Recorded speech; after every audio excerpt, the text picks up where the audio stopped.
तुम्ही सुद्धा डाएटवर आहात का आणि तुम्हाला असं वाटतं हेल्दी आणि टेस्टी आणि मस्त असं चटपटा खायचं मन करत असेल तर एकदा ही डिश तुम्ही एकदा ट्राय करा. तर इथे मी पालक घेतला आहे आणि तुम्ही याच्या जागी मेथीसुद्धा घेऊ शकता आणि आलं, लसूण आणि आणि मिरचीचा पेस्ट आहे हा आणि याच्यात मी थोडं ओवा घातला आहे, मीठ घातलं आहे, निंबू ॲड केलं आहे आणि धने जिरेचा पावडर ॲड केला आहे आणि थोडंसं जिरा, हळद आणि थोडंसं साखर ॲड केले. साखर ऑप्शनल आहे, तुम्हाला हवी असेल तर घाला. याच्यामध्ये 2 चमच बेसन ॲड केलं आणि मक्याचं पीठ ॲड केलं आहे, व्हाईटवाला मक्का.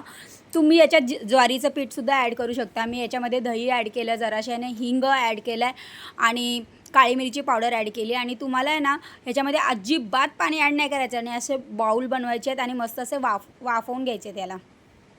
वाफवून झाले तर आपल्याला साईडला याला फोडणी द्यायची आहे. तर इथे मी राई, जीरा आणि आपलं व्हाईट तीळ ॲड केलेत आणि छान असं याला घातलं आणि थोडंसं कलरसाठी मिरची पावडर ॲड केली. आपल्याला हिरवी मिरची मी याच्यात ॲड केलेली आहे ऑलरेडी.